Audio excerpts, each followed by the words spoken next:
Okay, this is Naisha, aka Healthy Locs, back for another hair installment. This time I'm doing my own hair because everybody keeps on asking me, well, how do you do your own hair? It's so long, blah, blah, blah. And I keep telling everybody that it's the same amount of time to do my hair that it is to do everybody else's hair, which is about 2 hours or so, maybe less, depending on how into interlocking it I am that day. So what I'm going to do is a basic maintenance on myself just so you guys can see how I do my own hair and how you could do your own hair if you didn't feel like dealing with a stylist that particular week. So I'm going to wash it first.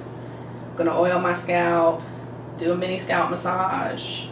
I may or may not interlock it. I may do a few just so you can see how I interlock my own hair, but then I may end up just twisting the rest and showing you how I pin it myself and how I move across my head and get through it quickly, because I know a couple of my clients were saying it took them 4 hours to do their own hair, and I was like, wow. So I'm gonna try to show you guys how to get through it a little quicker than 4 hours on your own hair today. So what I use is the Nyraju skincare herbal hair shampoo today, and that's all I'm using in the shampoo process.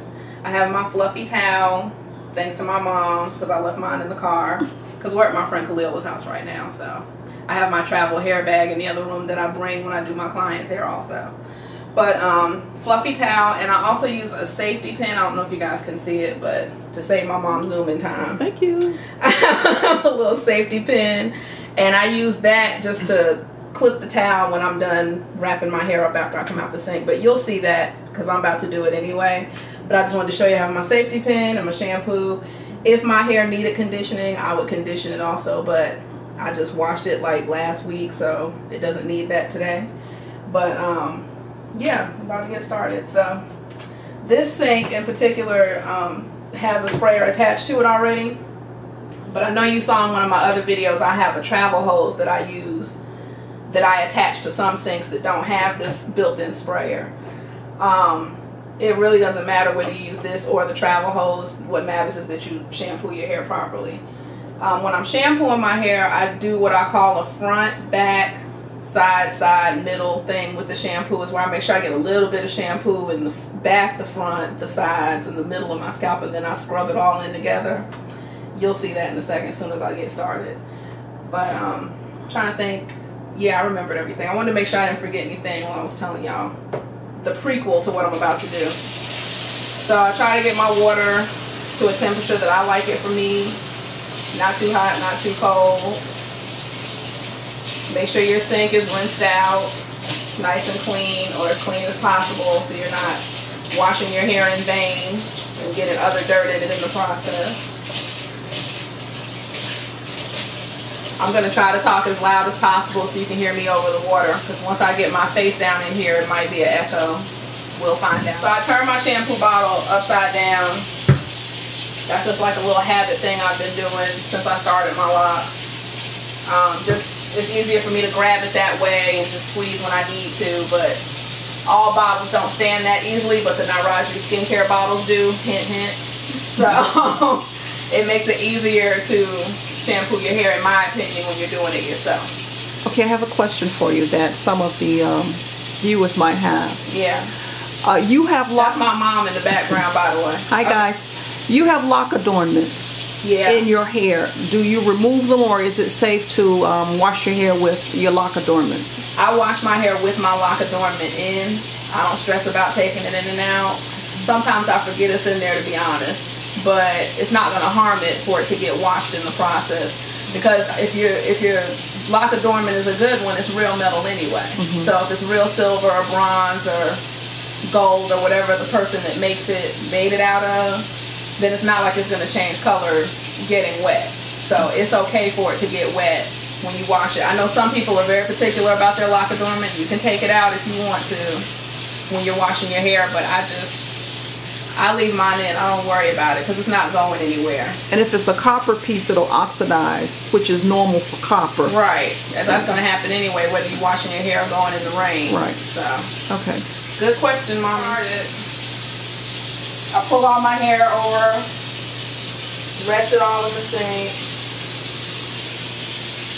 I took all my dangling jewelry off because simple fact it gets on my nerves when I'm trying to wash my hair.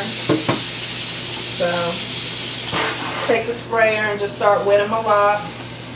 Adjust the water because it got cold once it hit my scalp.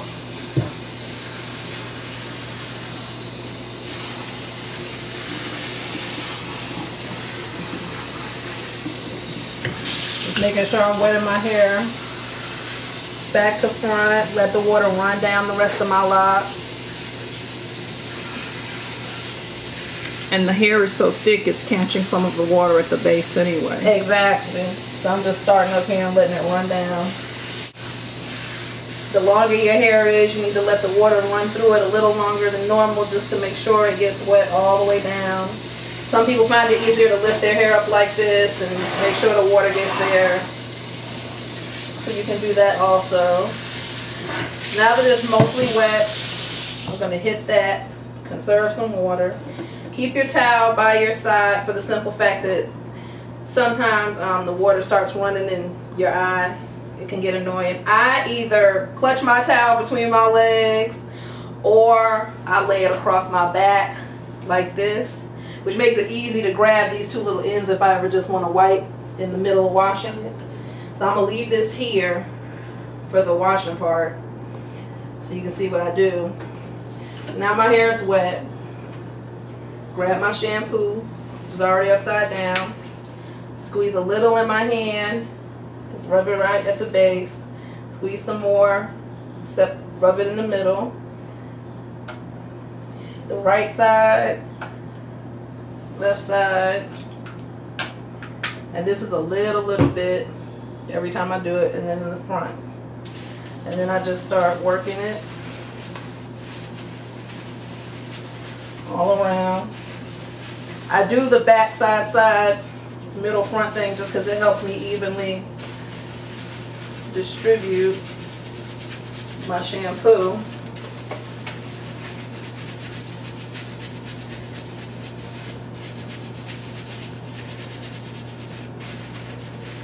Make sure I scratch my scalp good. Scratch around the perimeter. But not to the point of breaking the skin, right? Yeah, no. Don't scratch to the point where you break your skin. I know it gets to feeling good sometimes when you've been working out and your scalp is sweaty and you want to dig to oblivion, but don't do it. Just scratch enough to get the surface dirt. You can do a scratch and then a massage and then a scratch and then a massage and balance it out. So I'm getting it all in. Some people like to shampoo all the way down to the tip of their lock. I don't particularly find that necessary because I just don't. Like the shampoo's gonna run down there anyway. It's gonna cleanse it anyway. So treating my locks like a pair of underwear in the sink and scrubbing them old school style like that is just not conducive to me. Like it seems like overkill because then you're grinding your locks against each other, which is not healthy to healthy locks. So I just scrub my scalp. Everybody's gonna have their opinion on that. That's just mine. But I just really focus on my scalp since that's where most of the dirt is anyway, because it's not like I'm 5 and I'm rolling around in dirt all day. So most of the dirt is at the top anyway. So I tend to wash it mostly up here. Then I turn the water back on.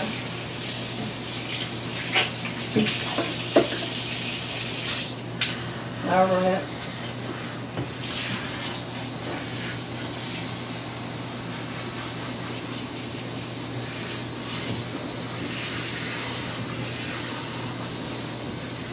Now on the first go, I wash my hair twice. On the first go, I don't rinse it completely. I just rinse the surface off. So you'll still see a little shampoo in my hair right now. But it's not a whole bunch.